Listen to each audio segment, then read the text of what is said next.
Iranian president Ebrahim Raisi, پوری ہی دنیا میں اس وقت ان کی حد سے زیادہ چرچا ہے۔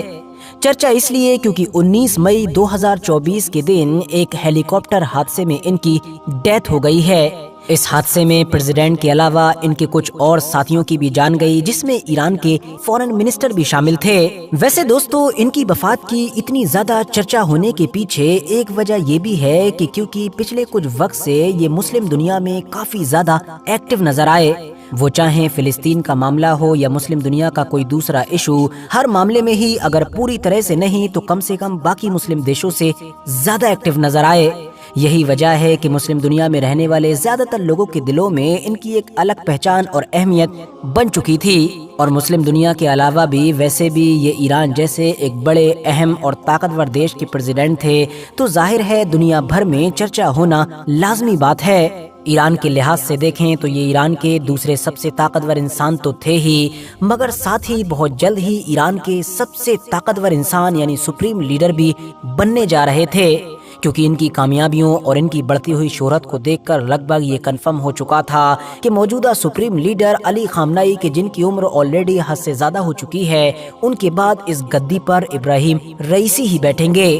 تو اب سوال یہ ہے کہ آخر یہ ابراہیم رئیسی تھے کون؟ آخر کیسے ایک مڈل کلاس فیملی میں پیدا ہونے والا بچہ کہ جس کے فادر یعنی والد بھی اس کو کم عمر میں چھوڑ گئے تھے، وہ ایران کی اتنی طاقتور پوزیشن تک پہنچ گیا؟ صرف ایران نہیں بلکہ اس کا نام تو اب پورے دنیا کے سب سے طاقتور نیتاؤں کی لسٹ میں گنا جانے لگا۔ سوال یہ بھی ہے کہ وہ ابراہیم رئیسی کہ جن کی موت پر پورا ایران آج آنسو بہا رہا ہے، ان کی زندگی کا وہ کون سا پہلو تھا، یا اگر ویسٹرن میڈیا کی زبان میں کہوں تو وہ کون سا کانڈ تھا کہ جس کی وجہ سے ویسٹرن میڈیا یا ویسٹرن نیتا ان کو بوچر آف تہران یعنی کہ تہران کا قصائی کہتے ہیں؟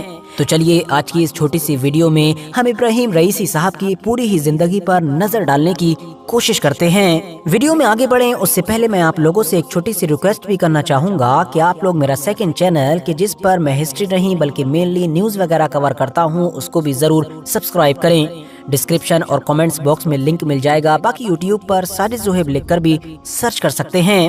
ویڈیو پر واپس آئیں تو ہماری اس کہانی کا آغاز ہوتا ہے سن 1960 کے دور سے، کہ جب ایران کے دوسرے سب سے بڑے شہر مشہد کے اندر پریزیڈنٹ ابراہیم رئیسی کی پیدائش ہوئی۔ ان کے فادر ایک شیعہ عالم ہوا کرتے تھے، مگر جس وقت ابراہیم رئیسی کی عمر صرف 5 برس تھی تب ہی وہ اس دنیا سے چلے گئے تھے۔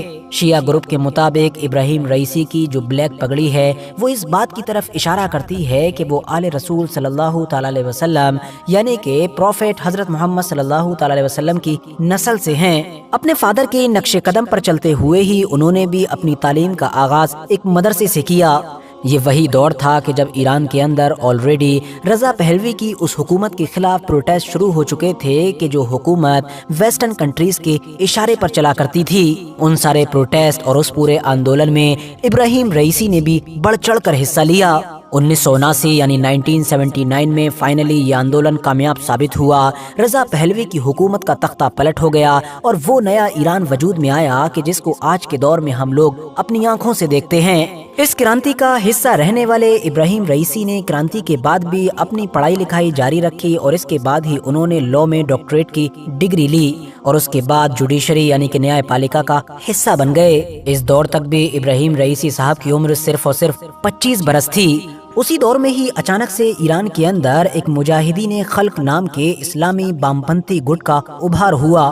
ویسے یہ کافی پرانا تھا، 1965 میں اس کی استھاپنا کی گئی تھی، اور اس نے کرانتی میں بھی شاہ کی حکومت کے خلاف خوب بڑھ چڑھ کر حصہ لیا تھا۔ مگر پھر بعد میں ہوا یہ کہ جب اس کے لیڈر مسعود رجاوی کو راشٹرپتی کا چناؤ لڑنے سے روکا گیا تو یہ اس نئی اسلامک رجیم کے ہی خلاف ہو گیا۔ سرکار اور اس گٹ کے بیچ جب تناتنی اور بڑھی، پھر تو اس گٹ نے شستر ودروہ یعنی کہ ہتھیاروں کے ذریعے سے ہی اپنا کام شروع کر دیا۔ دوسری طرف اب اس سرکار نے بھی اس گٹ سے نپٹنے کے لیے پورا ایک آپریشن شروع کر دیا۔ حالات بگڑتے ہوئے دیکھ کر اس گٹ کے مکھیا تو دیش چھوڑ کر بھاگ گئے، مگر اس گٹ نے آگے تک سرکار کے خلاف مورچہ کھلا رکھا۔ ایون عراق اور ایران کی جب وار ہوئی تو اس میں بھی اس گٹ نے صدام حسین کے ساتھ مل کر کئی بار ایران کے اوپر کارروائی کی۔ ایران کی سرکار نے بھی مانو اب ان کو ایک غدار کے طور پر ٹریٹ کرنا شروع کیا، اور اسی حساب سے ان کے خلاف کریک ڈاؤن اسٹارٹ کیا گیا۔ जगह जगह पर गिरफ्तारियां हुई और हर तरह से इनके ऊपर शिकंजा कसा जाने लगा। इवन वेस्टर्न मीडिया तो ईरान के एक जेल के बारे में दावा करता है कि उसमें 300 लोगों को रखने की कैपेसिटी थी। इसी क्रैकडाउन की वजह से इस कैपेसिटी को पहले 300 से 1500 में बदला गया और बाद में तो एक वक्त में इस जेल के अंदर 15,000 लोगों को रखा गया था। 1988 में जब इराक और ईरान की जंग बंद हो गई तो उसके बाद बाकायदा फतवा जारी किया गया कि जिसने भी इस्लामिक रजीम के खिलाफ गद्दारी की थी उसने अल्लाह से गद्दारी की थी और उन लोगों की सजा सिर्फ और सिर्फ मौत है।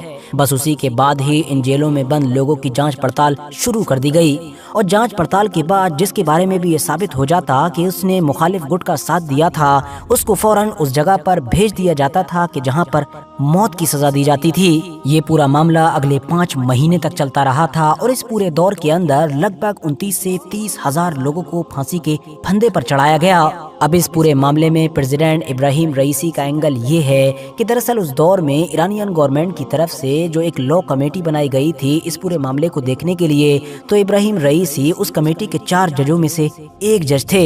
यानी जो जज गद्दारी साबित होने पर फैसला सुनाया करते थे और उसी फैसले पर ही फिर मौत की सजा को अंजाम दिया जाता था। और इसी पूरे मैटर की वजह से ही वेस्टर्न मीडिया में इब्राहिम रईसी को द बूचर ऑफ तेहरान का नाम दिया गया, यानी कि तेहरान का कसाई। हालांकि दोस्तों, जैसा कि मैंने आपको पहले ही बताया कि ये तो सिर्फ वेस्टर्न नैरेटिव है, वरना ईरान की हुकूमत की तरफ से तो हमेशा इन तमाम चीजों से इनकार किया जाता रहा है। उनके मुताबिक ये सब कुछ वेस्टर्न मीडिया की तरफ से सिर्फ इस्लामिक रजीम की इमेज खराब करने के लिए किया गया है और खुद इब्राहिम रईसी की तरफ से भी इस पूरे मामले से हमेशा इनकार ही किया गया है।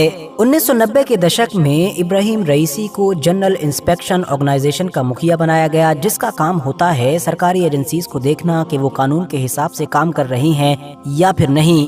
ये 2004 तक GIO में रहे और उसके बाद 2004 से 2014 तक ये first deputy chief justice of Iran रहे।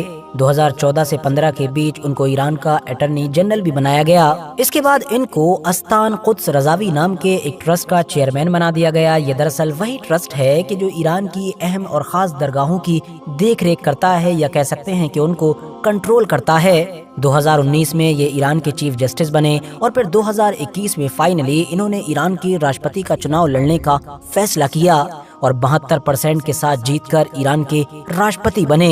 दोस्तों, इब्राहिम रईसी साहब की पर्सनल जिंदगी से रिलेटेड ज्यादा इन्फॉर्मेशन पब्लिकली मौजूद नहीं है, सिर्फ इस बात के कि उनकी जो वाइफ हैं जमीला इल्मुल हुदा, वो इब्राहिम रईसी साहब की तरह ही हद से ज्यादा काबिल हैं, एक स्कॉलर, राइटर और लेक्चरर हैं और ईरान की शाहिद बहश्ती यूनिवर्सिटी के अंदर पढ़ाती हैं। इसके अलावा इनके जो ससुर हैं वो भी मशहद की एक मस्जिद में जुमे की नमाज पढ़ाते हैं।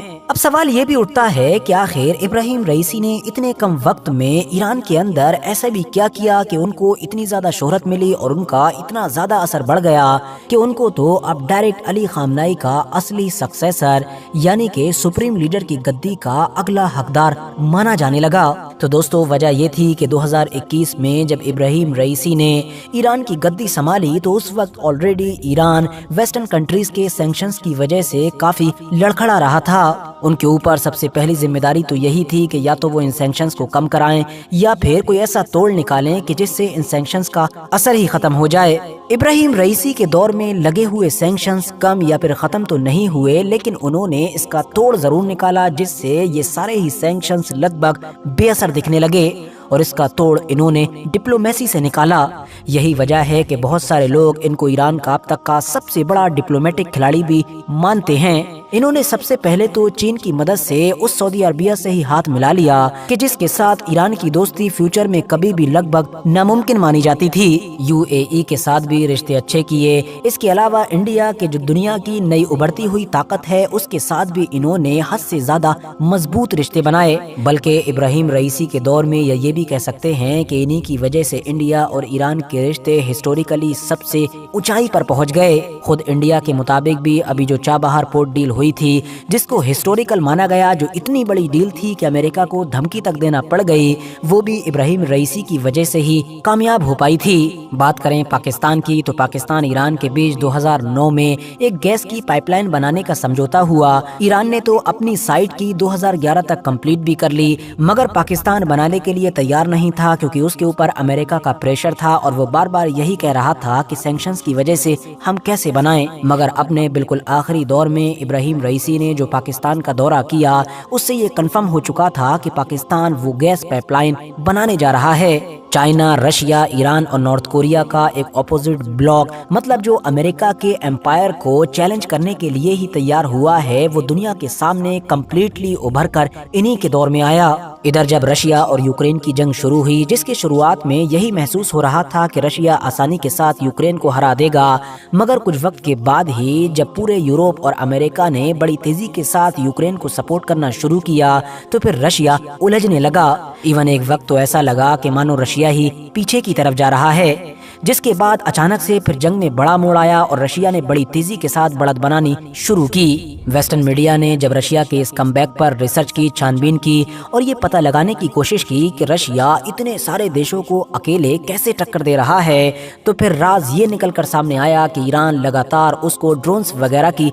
सप्लाई कर रहा है, जो जंग में बड़ा अहम किरदार अदा कर रहे हैं। ये पहली बार था कि जब अपने इलाके यानी मिडिल ईस्ट की राजनीति में ही हमेशा उलझे रहने वाला ईरान डायरेक्ट वेस्टर्न कंट्रीज की किसी वॉर में इन्वॉल्व हो रहा था। ईरान ने तो हमेशा इस जंग में अपनी किसी भी तरीके से इन्वॉल्वमेंट से इनकार ही किया है, मगर जाहिर है पूरी दुनिया हकीकत जानती है। 7 अक्टूबर 2023 के दिन जब हमास ने तूफानुल अक्सा नाम का एक ऑपरेशन इजराइल के ऊपर लॉन्च किया, तो इस ऑपरेशन पर खुद इब्राहिम रईसी ने हमास को शाबाशी दी।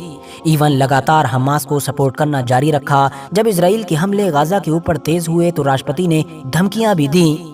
ईरान खुद तो डायरेक्ट इस जंग में नहीं कूदा, लेकिन उसने अपने सारे प्रॉक्सीज को एक्टिव किया कि जिससे इस जंग में बड़ा मोड़ आया। मार्च अप्रैल के महीने में आते आते हालात और भी ज्यादा बिगड़ चुके थे। सीरिया में एम्बेसी पर अटैक के बाद तो मानो ईरान ने हिस्ट्री में पहली बार इजराइल के ऊपर डायरेक्ट अटैक किया, और ये भी इब्राहिम रईसी के दौर में हुआ। इसके अलावा ईरान में होने वाला वो हिजाब प्रोटेस्ट के जिसने पूरी दुनिया का ध्यान ईरान की तरफ खींचा था, और जो भले ही उतना बड़ा तो नहीं था कि जितना बड़ा चलाकर वेस्टर्न मीडिया हमको दिखा रहा था, लेकिन फिर भी इतना बड़ा जरूर था कि जिसने ईरान को हिला कर रख दिया था। और ये सब कुछ भी इब्राहिम रईसी के दौर में ही हुआ था। अपनी मौत से चंद घंटे पहले दिए गए एक बयान में भी प्रेसिडेंट इब्राहिम रईसी फिलिस्तीन की मदद का वादा कर रहे थे, जिसमें उनको कहते हुए सुना जा सकता था कि फिलिस्तीन मुस्लिम दुनिया का पहला और सबसे बड़ा मुद्दा है। आखिरकार 19 मई सन 2024 के दिन 63 साल की उम्र में इन्होंने हमारी इस दुनिया को